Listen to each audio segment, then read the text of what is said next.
All right, man. Catching up with my guy, Lonnie Harrell, L Train, Prime Objective, man of many nicknames. Now got an official title, new head coach at Emerge Christian Academy. This is most surprising to me because before we get anything else, let's rewind about 5 or 6 years ago. I will never be a coach. Never, So, ever, ever. so how we go from that to this? Man, I just chalk it up as God's plan. I've never thought I'd be a coach ever. When I jumped into the assistant coaching thing, I was cool with that. I was under a great coach, Mike Bozeman, who taught me a lot.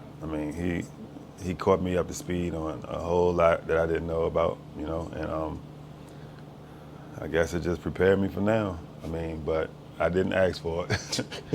Just like coaching period, I just got drawn into it and it happened. All right, so just going to talk about the Riverdale years real quick. I mean, you went in Riverdale, of course, renowned girls program. Just talk about the process there, where you guys started from, where you finished. Just how you felt about your time there. Yeah, so I went to Riverdale with Coach Bozeman, and we were in a real unique situation. Our first year there, we had two All-Americans.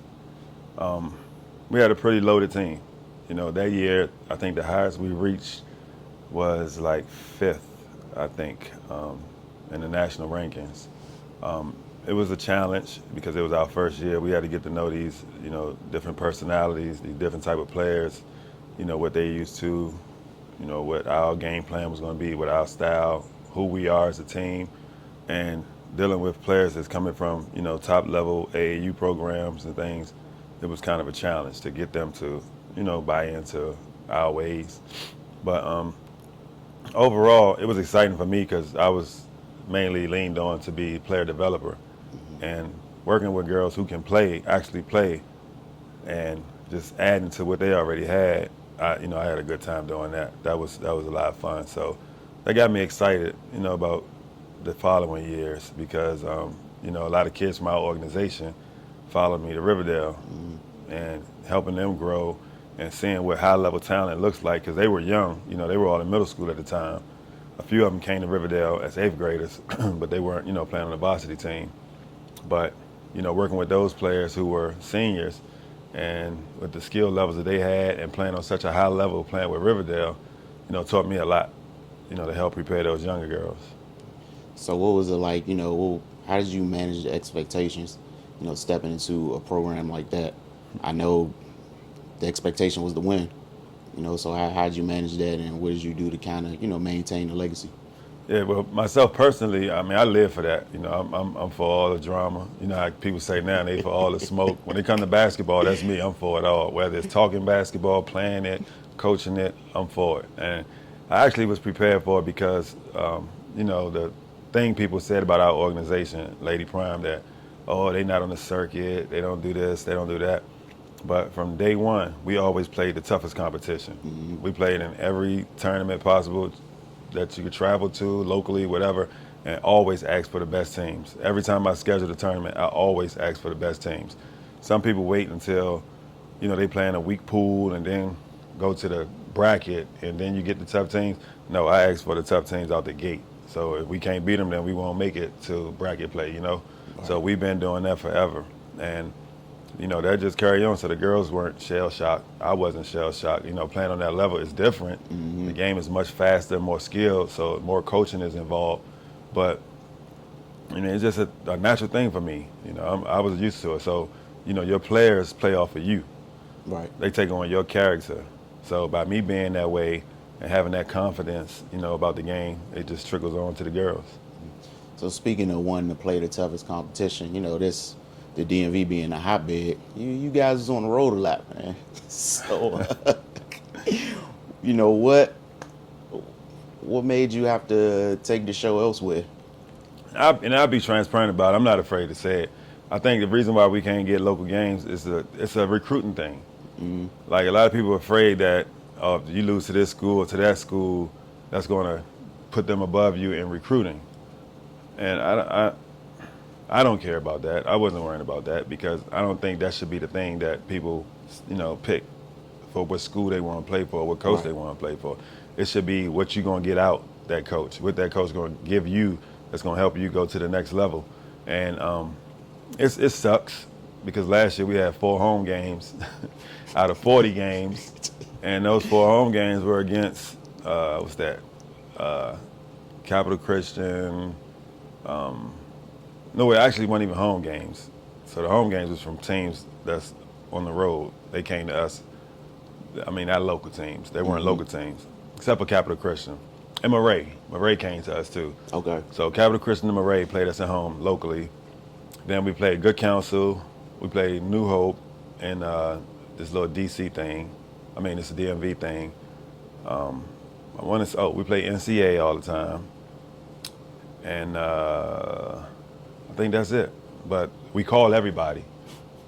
Everybody. So there's no thing of that, you know, we call everybody. Some may say, oh, our schedule done, and it's in June.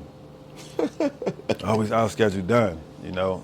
It sucks. I mean, and it's bad for the girls because if we the hotbed, you want the best competition, you want the best talent, you want to bump heads. And then some coaches do it too for their schedule, like, you know, their ranking stuff. So, but that's kind of backwards. If you lose to a ranked team, it don't bump you down as, you know, far. Right. But it's almost like college. If UConn gonna play, I don't even want to name another school to, you know, try to drop them. But just let's use Norfolk State. If UConn gonna play Norfolk State, you know, they pay them because it's like supposed to be an automatic loss. Excuse me. It's supposed to be an automatic loss. It's like they chalking that up as a loss. So UConn will actually give them $100,000 or something like that to go to the school. But that ain't the case in high school basketball. It ain't no money involved or nothing like that. So you're gonna play a weaker team, that's gonna make your schedule weaker. Right. You know, so why not go ahead and bump heads, lock horns, and play the good teams. And if you lose, so what? But nationally and as far as your strength of schedule, it's expected. Somebody gotta lose. So I don't know what the fear is for, but that's what we are. Hopefully it'll change now because the name is not Riverdale anymore. It's Emerge, and it's a new school, never had an athletic program or anything, so we start from scratch. So what do you think during your Riverdale years prepared you to take the helms at Emerge? Learning from Mike Bozeman. I mean, I have an idea about basketball. I know the game. I understand it. I played it at a high level. I can teach it, but the whole coaching thing, the managing, the organization, you know, preparing practices, film, all that stuff is the part I've been ducking. You know, I love being an assistant because the game plan comes out. All right, this is what we do. Okay, I can carry that out. But now I have to develop the game plan. I have to do the practices and, you know, all this planning and all this stuff. I mean, but I'm up for a challenge, though. That's me. That's just how I live my life. So what would you say your coaching style is? Fun. Real talk. Fun. I mean, teach the game. You get the kids to respect you.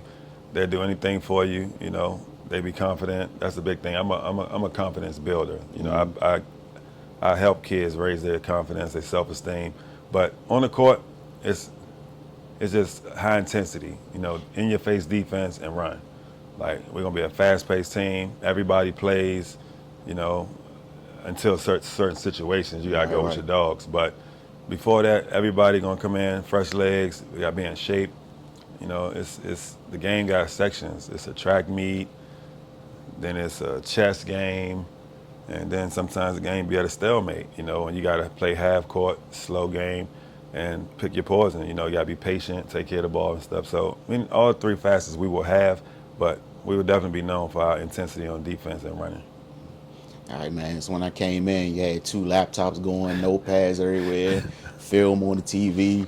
So, you know, that's the studious part of it. Like, where'd you pick that up from, and where do you like that as a player too? That's been me. That's how, like, back in the days when I was after college. It was after college. When NCAA tournament come on, I have a laptop going, the TV, the tablet, my phone. I had different games on everything because I always was a person that I like to, I don't know what you call it, borrowing, stealing, or whatever from players. It wasn't even about coaching. I was watching to see what the players were doing, stuff that I can take from them and add to my game. And it's the same thing now with me coaching. Like I got two bigs on my team, so I'm watching Baylor. I got shooters, so I'm watching UConn. I like the tenacity, I like the confidence, I like the flair Don Staley has, with South Carolina. I like Tina Thompson, the way she develops and, motivates. So I'm looking at all these coaches and all these players, and I'm looking at the players to see how they got better, how they improve. So I always been, that's just been me though. I'm like a big time basketball studier. Like I study the game. Like even now with the NBA, I don't talk about it unless I know. Right. People don't get that part though. They think I just be throwing stuff out there just to be throwing it out there. No, I thought about it because I know people gonna come with their opinions and their ideas of how they feel, but I'm prepared for it because when I put something up there, I done used the whole skeleton. I went from bone to bone. I picked that whole thing apart. So I'll be prepared, and that's how I am now. So I'm always be like that.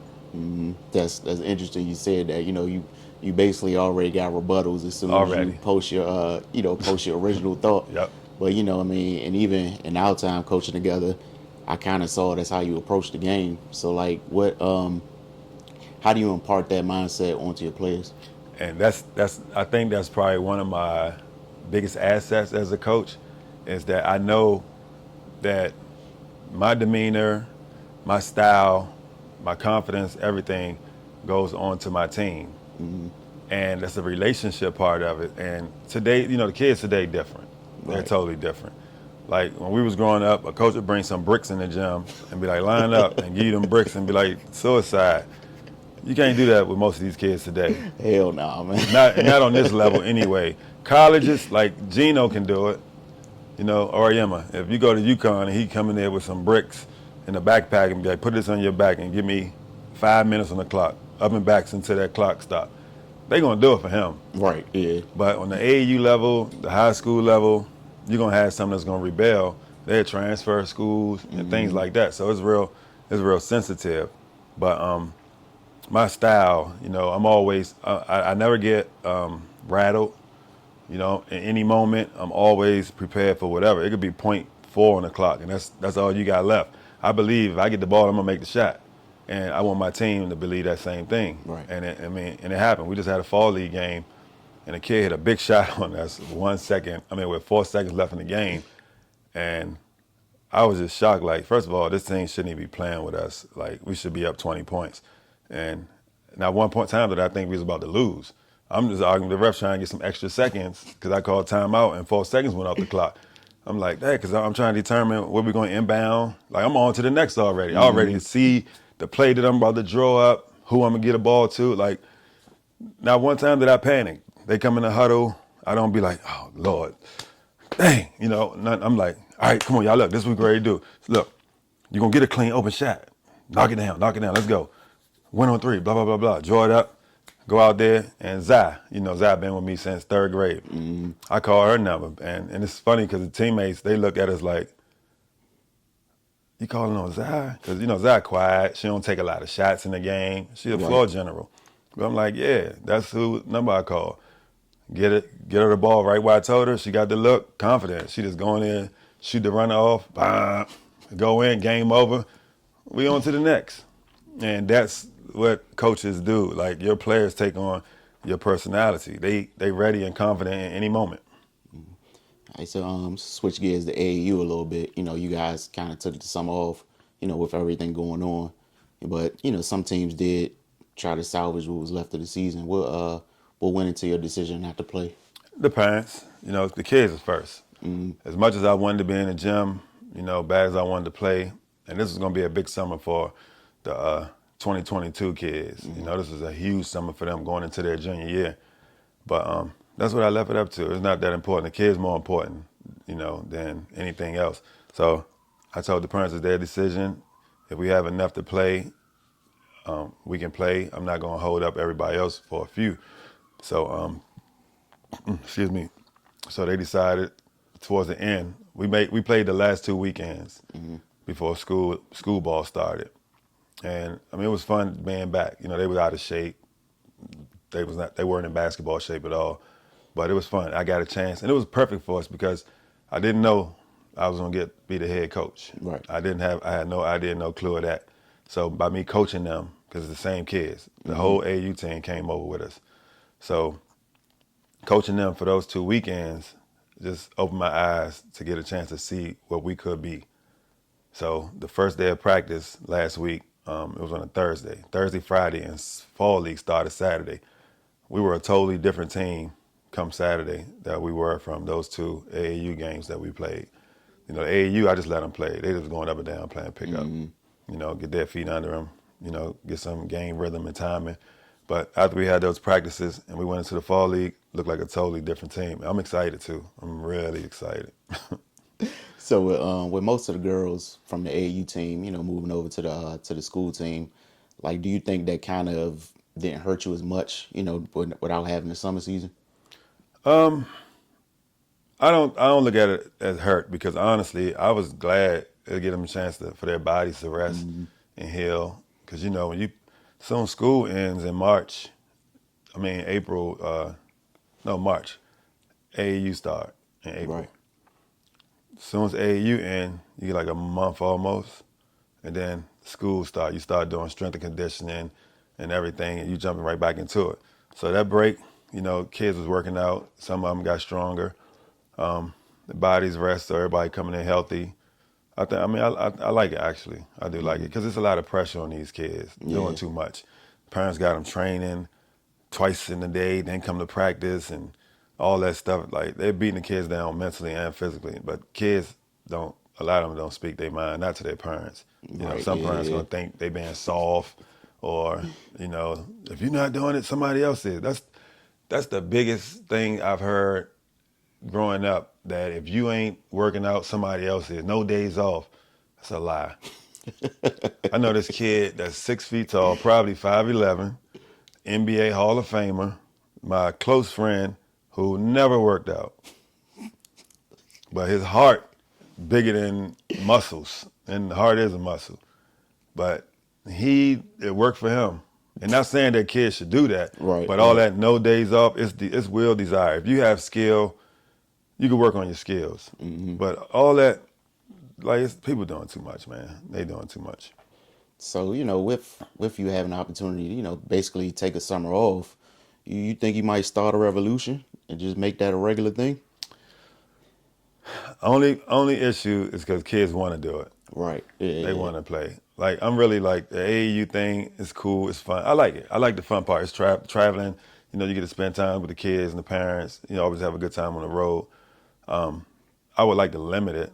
You know, like when we first started, we was playing Yeah. every weekend. But the older you get to high school, it's just about the circuit, and the circuit is only 3 weekends. So, you know, you get a lot of looks too because coaches actually come to see other players, and you might be playing a team that got probably 4 players, 5 players that's hot. You know, and coaches all come to see them play, so they don't get a chance to see your girls too. So that part right there, you know, I like and everything. But the summer is what it is. Yeah. The summer league to me, and that's how I treat it. Right. Exactly. Yeah. Yeah. I feel like it's just the time to have fun with it because I mean, as much as basketball is a game, high school seasons it's serious. Yeah. Especially when you get to the upperclassmen levels. And I let them go and just play. Like, it's a more structured freestyle of playing, but I let them go play because that's what you gotta do. You gotta let them be comfortable with who they are as a player. Like when they get to high school, whatever coach they play for, they have a system, and they're gonna Right. tell you to do X, Y, and Z. You know, but by me having them in the summer, and I know all their games and everything, our offense and defense is geared towards their strengths and weaknesses. So offensively, if this kid is a shooter, we mix in a player option for that kid to get a shot. Same thing for the post player, point guard, or whatever. So you started with the girls. They were pretty young. I want to say it was like what, fifth grade, So I'm third, like, third grade. Shannon, Yeah. Yeah. yeah, Layla, they was third. So now they're in high school. Some of them going into their junior and senior seasons. And last year, you were able to send all your seniors out here with 4 rides. Just kind of talk about the process, getting these girls ready for college, making sure they get looks, making sure they're getting the recognition they deserve. And that's another thing, like I had my own network, but it expanded with Coach Bozeman. He knows everybody. Everybody knows him. His word, goes a long way. And to have somebody like that, you know, got your back. I mean, anything you need, like, coach, like this school called for so and so, blah blah blah. Who you know over there? Okay, I'm gonna call him. Boom, he get on the phone and he stamp it. Once he stamp it, their eyes just get wider, and they respect me because they know I played the game. They know how I played it and everything. And they feel like I know a little bit about what I'm talking about. So Right. that's a plus for the girls. That when you can make a call and the coach is gonna answer the phone, that's the part right there that I think goes a long way. People don't realize. Like when you can just make a phone call and get a kid on somebody's radar, that goes a long way, Because you think traditionally you had to mail your tape to the school, write a letter, an essay, and do all this stuff and hope that they get through the mail Exactly. and check it out. But now, text, call, hey coach, look, this so and so, this kid, check this game out, and they're gonna look at it. So that's a plus. All right, man. So moving into this next step, brand new program, and you coming from, like I said before, a well-renowned program. Got WNBA players come from there. So what do you expect from a merge? Does that are those results going to be? Is that what you expect now? Like I know it's going to take some time, but what's the plan?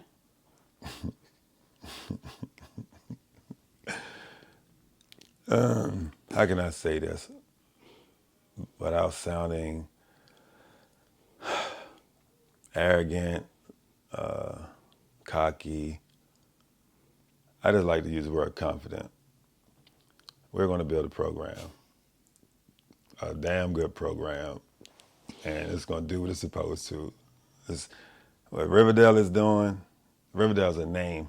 That name ain't going nowhere. That school's sitting over there. You walk in that door, you're a part of Riverdale. You walk out that door, you who you are. So that's the part people have to understand. Coaches and players, well, Diane, she built that. She made that name what it is, And it was up to the coaches who came after her to keep it going, and they did, and we did. We were a part of that as well.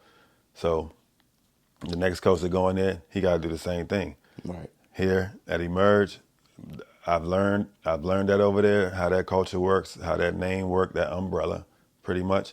Same thing over here. We got the coaches, we got the players to do the same thing. The only thing changes the name. The game stay the same.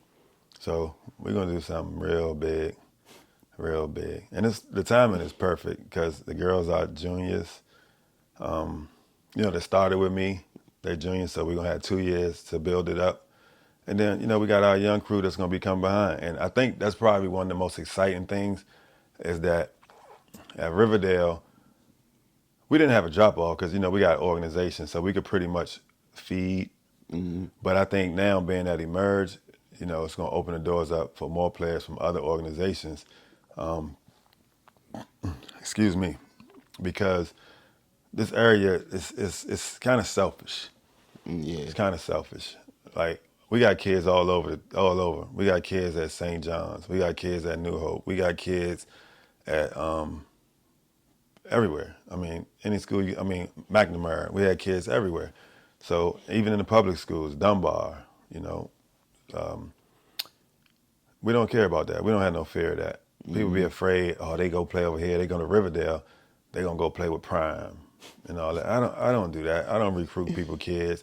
I'm good with what we got. Right. School is a total different beast, and I think that's what's going to change while we at Emerge, because it's curriculum is different. They have a STEM program. They got a whole bunch of programs. It's a new school, so I think the opportunities is going to be greater. Yeah. So like with the change of scenery, you feel kind of, refreshed and reinvigorated. Like I mean, it's especially now you're the man driving the car. So like just kind of talk about how just kind of changing your mindset and how you looking at this season? Yeah. I look at it like, all right, say for instance, I work for somebody and they gave me a white plain Benz to drive. It could be a 2020. Benz look good regardless. It'd be white with the chrome rims and the interior color, everything. And I'm driving this car every day, looking good and everything, but the car ain't mine. But the title gets switched over and now it's my car. So I can take that white and get it painted to that blue. My color, the color that I like.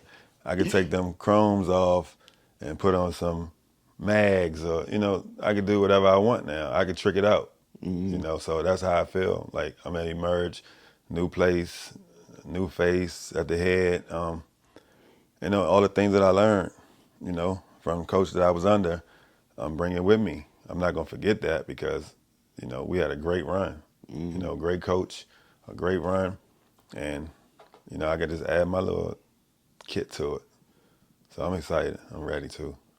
So what was the biggest part of your development as a coach, and what are you looking to make? It's kind of your staple now that you're a head coach. I think AAU was probably one of the biggest parts because I was a head coach with that, and growing over the years, getting into high school, you see it's a different beast. Like I said, I allow my kids to play. I let them showcase their skills and everything. But when you start playing against these top AAU teams, when you get to 16s and 17s, you can see the difference. You can see how those girls move and the discipline they have and everything like that. So I think that was the biggest part. Like I told you, even those 2 weekends before school ball started was huge for me because we got a chance to play like one of the top teams in the country. And to see them, they was a machine. Like they did everything on time. They did everything on point. They ran the floor. They were strong. They rebounded. They didn't make the little mistakes. We made a bunch of little mistakes, and that's the difference right there. And seeing that actually just prepared me for this. Like those little tweaks that I needed to add to it.